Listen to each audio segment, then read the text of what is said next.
All right, so let me start off with one real quick little sort of house cleaning thing, which is several months ago in a video that I entitled A Leak or Something Unofficial, I talked about the forensic scholarships that were coming here to Northwest Christian University for people who had background competing in forensics and were ready now to start college. And I do want to say that at the time that was unofficial, that's now official. That's on for this fall. As a matter of fact, we have 6 of them.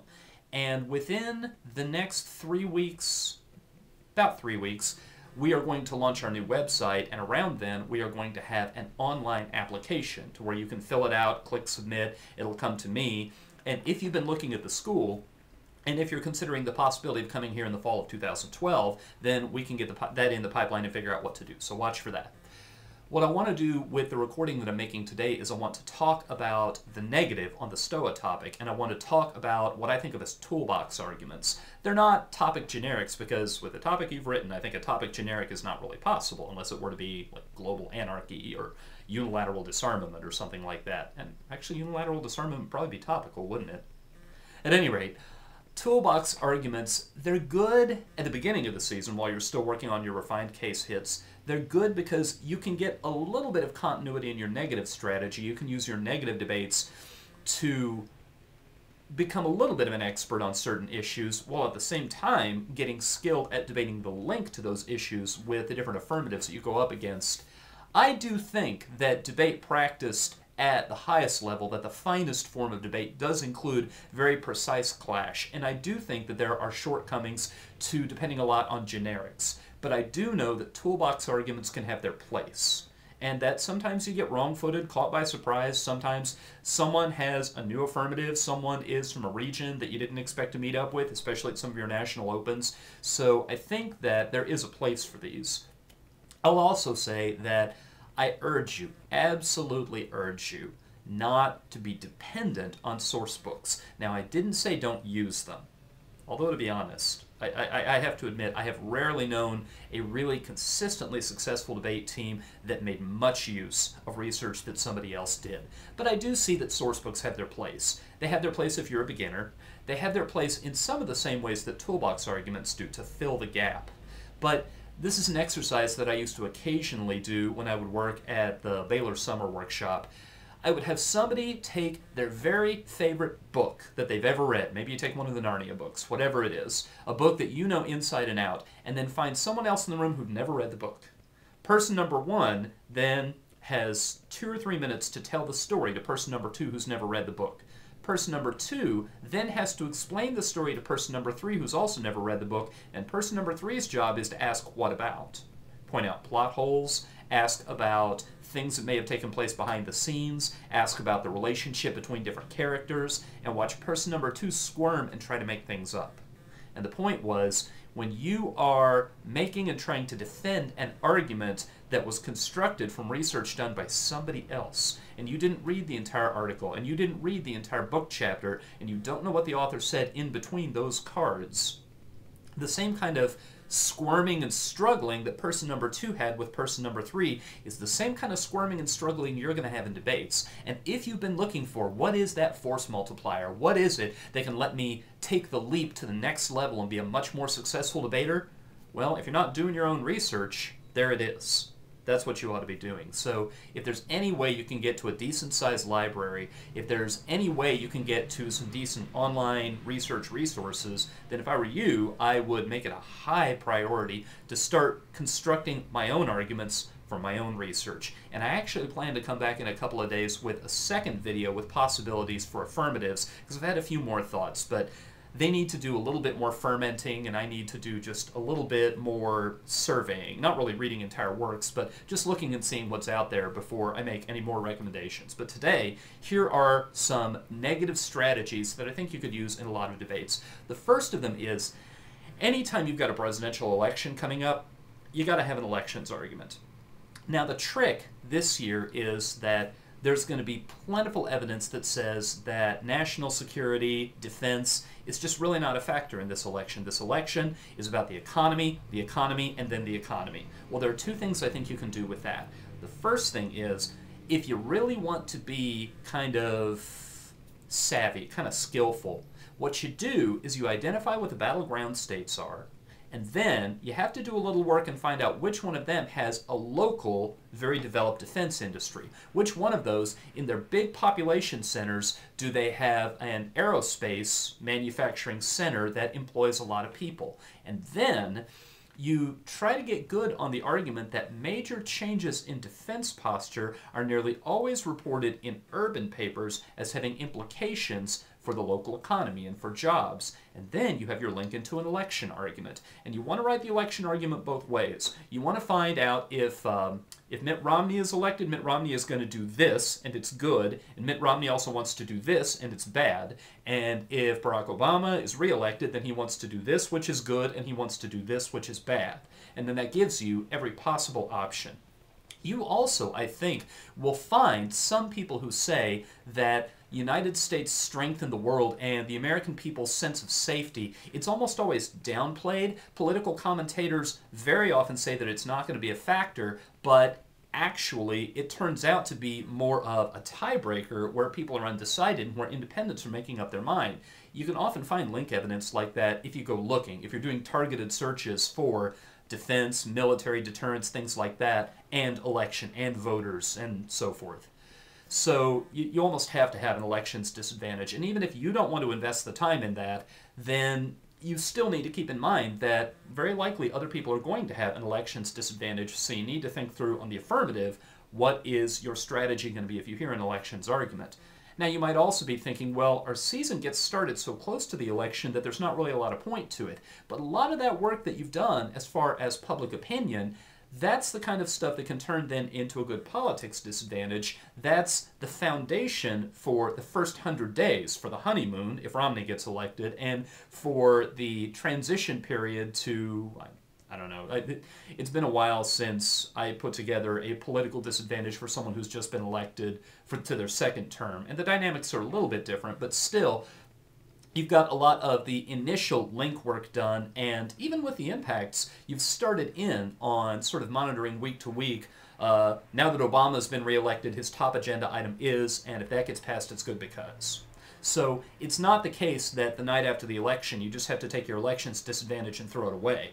You just have to keep updating it every week like you do with all politics disadvantages, and you update it differently, obviously, because what's happening in the news has changed. The advantage you have with an elections argument is you know that things are going to change. You know the day they're going to change. You just don't know what the change is going to be. Okay, so that's the first thing, an elections disadvantage. The second thing I would get if I were you is I would get, on almost any topic it's useful as a toolbox argument to have a spending argument.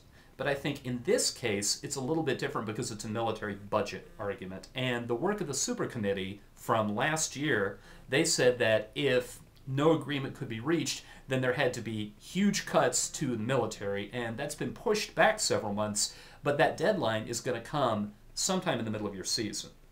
And that's another thing where you want to track what are the latest developments. Has Congress voted? Has Barack Obama struck a deal with them, or Romney if he gets elected? Has the president struck a deal with Congress to where the work of the super committee now goes away? Because if not, then I think you could have a pretty spiffy little spending trade-off argument. You know, if defense has to find huge cuts in their budget, then any new spending that the affirmative necessitates is going to have to come in offsetting cuts, and you can find which programs are on the chopping block and be ready to go. And you can also run that backwards, because a lot of affirmatives, especially inexperienced affirmatives, they think, well, we save money. That has to be a good thing. It doesn't have to be a good thing. It could actually be a disadvantage link. Because you could say, in the status quo, this is going to get cut.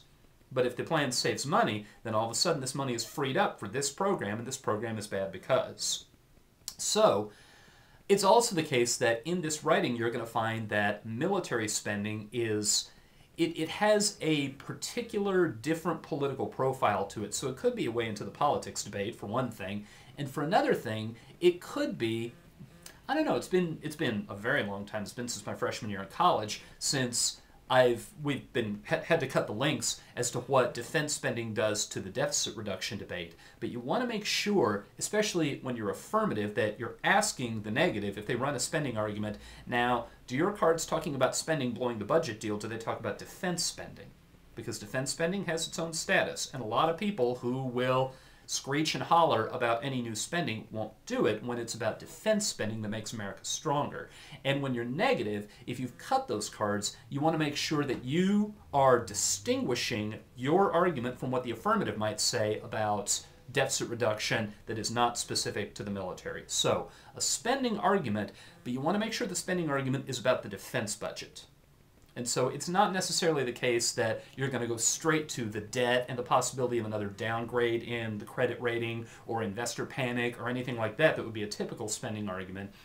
It could just be that the politics of how it plays out and what the impact, internal link and impact are going to be, that those will be very different. So if I were you, I'd get into that literature. It's the kind of thing that you can't really project too much what the final argument's going to look like until you see what people are writing and what events surrounding the defense budget, what those events give you to work with. Okay, third argument.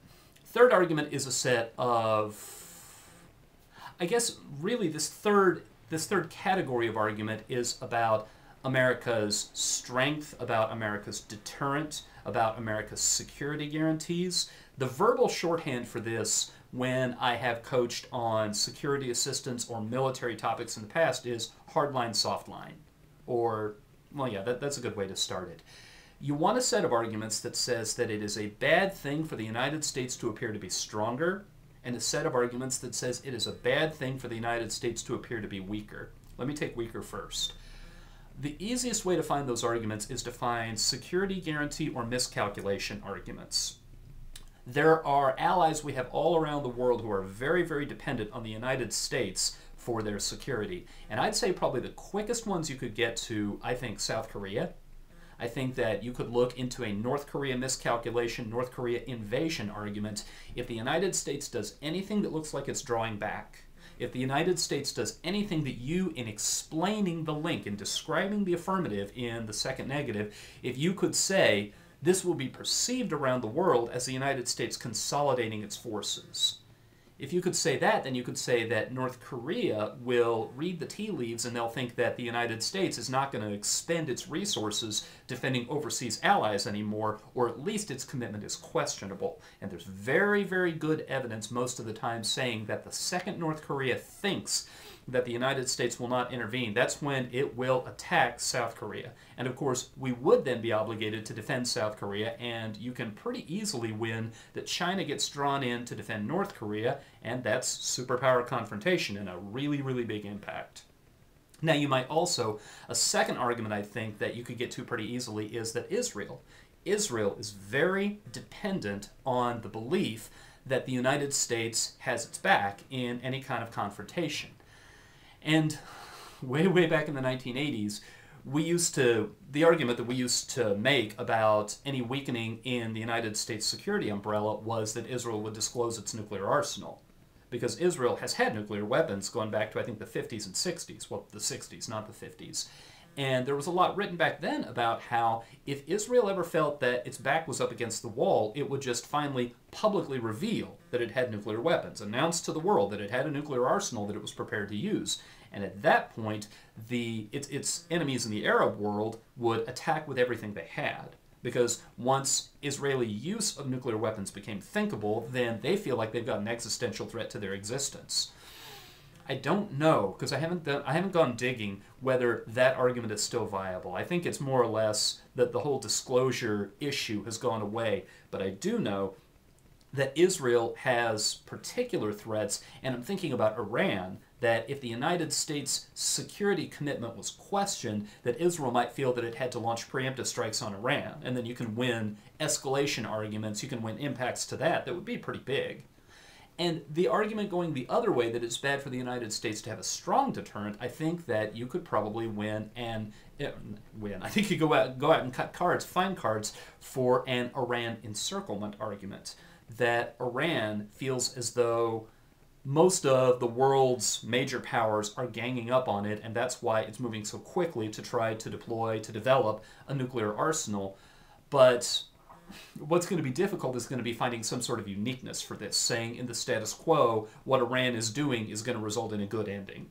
But if you say that, the nuclear development is slow. Iran is being socialized into the non-proliferation norms. It's going to be manageable. But if the United States suddenly announces changes to its force structure to where the United States is a lot more powerful and a lot more ready to project force into the world, that's where Iran will go on a crash course. And Iran will announce its nuclear arsenal very suddenly and trigger off a crisis. And you might then be able to get into the exact same debate that would leave Israel no choice but to preemptively strike.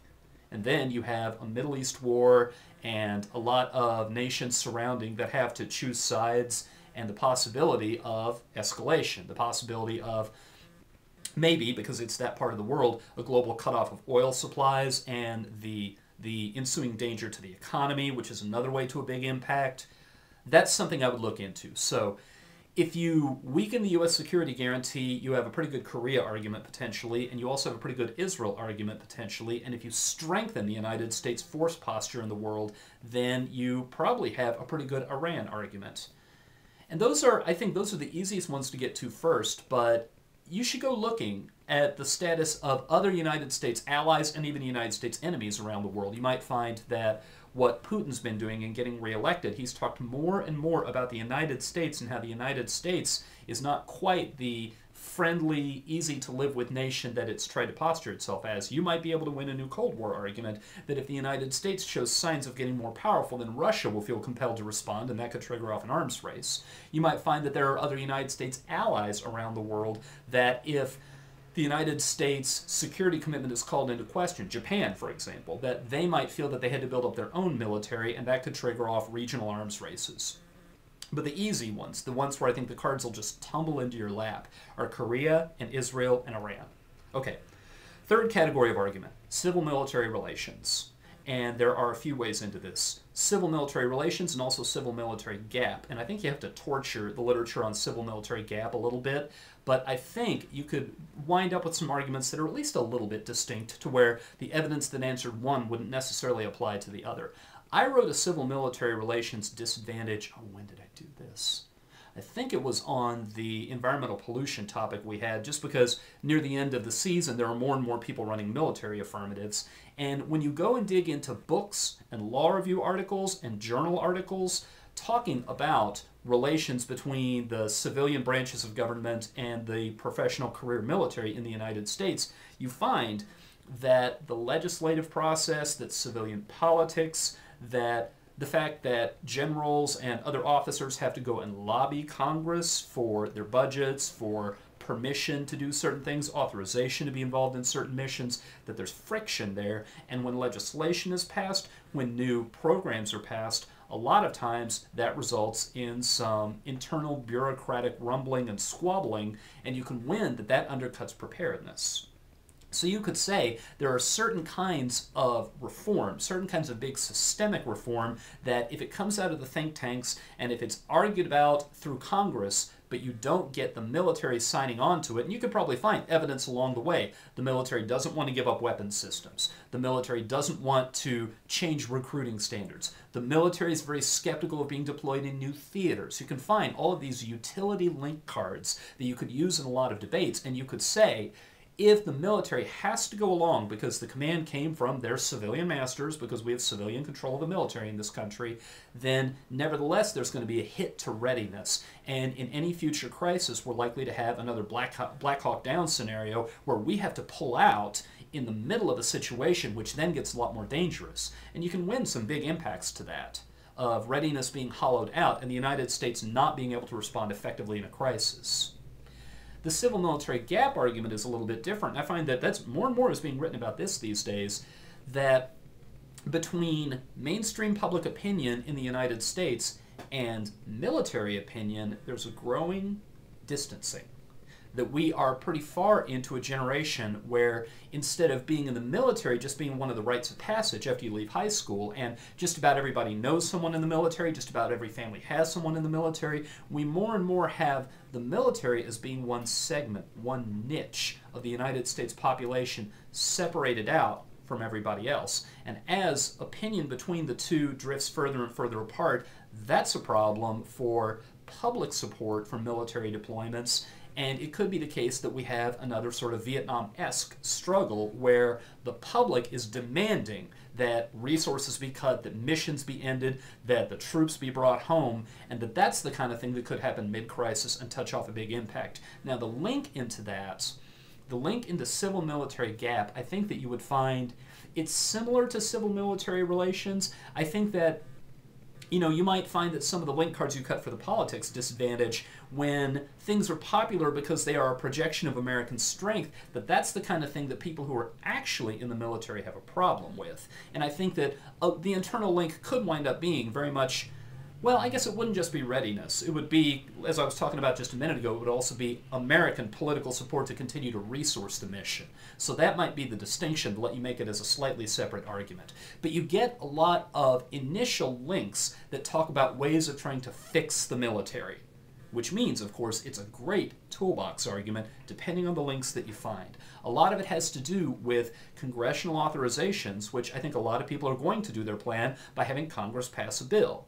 And that could be your initial link when Congress just announces something and they haven't consulted with the Joint Chiefs of Staff or they haven't consulted with career military top generals and so forth, then that's your initial link and that's your way in. So that, I think, is a very useful toolbox argument. And it's an easy thing to research. I mean, the search terms to begin with are just civil-military relations, civil-military gap. And I've already done a little bit of surveying, and there are forests being killed to write about this in just the past couple of years. In Barack Obama deciding what to do about the Afghanistan mission and consulting with the generals, there's already been a fair amount written about how, I saw several articles talking about how the generals kind of hung back and dragged their feet when the strategy came down from the civilian branch, and a lot of people are saying that has some serious implications for civil-military relations. We've reached kind of an important chapter just because we are deployed in so many theaters, even though we're trying to come home from Iraq, even though we're trying to close that down finally once and for all.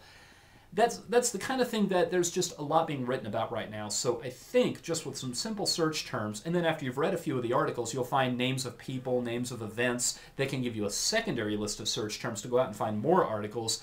I think you've got a very rich vein of literature that you can mine for those initial links and for that internal link into readiness, and then just find you some impacts about the United States collapsing mid-crisis and how bad that would be.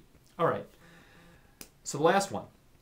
This last one, I think, is, how are we going to do this? Oh yeah, I do remember this. What you do, I think this last one is not a disadvantage strategy, I think it's a counterplan strategy. What you do is get into the literature that talks about next generation weapons and next generation warfare. And your search term here is fighting the last war. You'll find that people who write about the military write about this all the time, that very often in military budgets and in weapon systems and procurement, a lot of times the short-sighted, not very wise people look for exactly the kind of force capability that would let them win the last war, not the next one.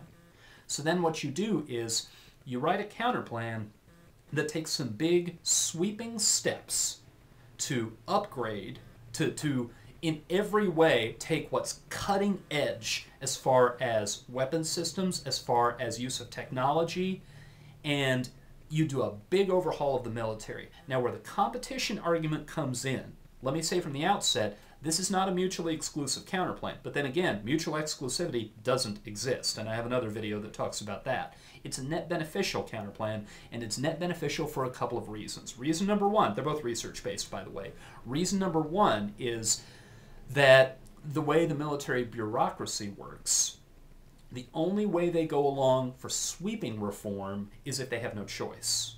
But if you try to mix, we are going to do some upgrading, but we're also going to do some old familiar weapon systems, they will drag their feet. And they'll want to stick to the old weapon systems. I'm not saying this is true. I'm saying you can find evidence about it.